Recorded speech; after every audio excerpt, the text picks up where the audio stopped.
The reason why I didn't follow my father's business primarily was because it was too easy. I think that I was looking for something more challenging, more exciting. And having grown up watching my father's business, I pretty much knew what, the future had for me. And I think I needed to know for myself, what could I really do given the opportunity, which is why I didn't really follow that direction. I knew I would always be in business. I didn't have an aspiration of being a fireman, a doctor, an architect. I knew that business really was in my character, it was in my personality. And I love that thrill of a deal, really, right from the early ages. So I think business was clearly, in my destiny. I think if you're comparing to the rest of Europe, my honest opinion is I think the UK is a fantastic place to do business. I think the circumstances and the opportunities available in this country, I think, are as good as anywhere. So I'm a big supporter of UK PLC. I think the biggest mistake an individual tends to make is I think they're over-optimistic, they're unrealistic, they don't think through the challenges clearly enough, they don't do sufficient research. I think they tend to listen to the wrong people. When you have a good proposition and you go to family and friends, the truth is most of them are going to say it's a great idea because they're not buying it and they're not paying for it. And I think if you're going to embark on your own business, I think you need to do much wider due diligence, much wider feedback of people not saying, I think it's a great idea, but would you pay X for it? I think the other factor is pricing. Don't just look at the idea, look at what the barrier to entry of that idea is. What's the price point it's going to be sold at? Because everything works at a price. The key points for entrepreneurs is, I think, recognizing that any business today is a highly competitive market. Unless you've got real USPs that you can promote and communicate effectively, you're going to find it quite difficult, because whether you're in recruitment, financials, or any product, the market has huge competition issues in there.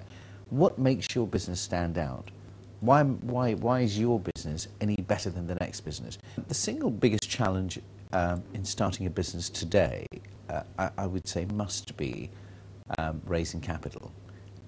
Because raising capital for startups isn't easy. Because when you're raising 50, 100, 200,000 pounds, funnily enough, the smaller the amount, the harder it is to raise money. So I think capital, certainly, I would put up as one. I think secondly also, having the right team, because I think a lot of people think because they've got an idea, it's a business. I think it takes more than one person to build a business. And I think a lot of people are inadequately resourced from a team perspective. The team's normally a bit weak because, as you know, there are 6 or 7 very key components in business, whether it's financial, operational, sales, IT, back office, distribution, logistics, etc.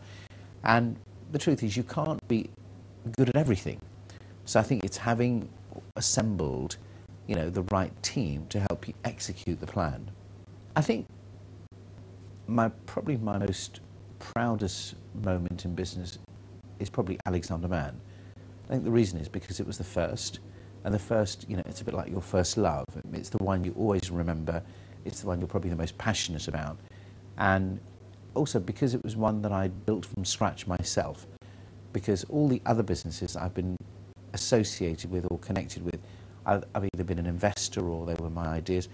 But Alexander Mann, for me, was the one, I came up with a name, I started the business, I had my little broom cupboard, and taking that business from sort of nothing to 100 million, that was probably the most exciting journey for me in my life.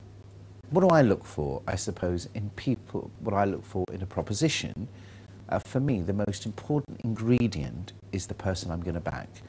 Because over the last 20 years, time and time again, I've learnt from experience that it is not products that come to life and build businesses.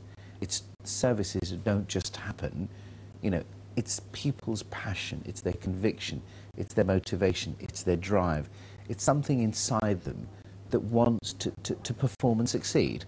And therefore, even in Dragon's Den and businesses I've looked at in the past, by looking at an idea and saying, oh my God, that's going to work, actually I think is naive, because it doesn't.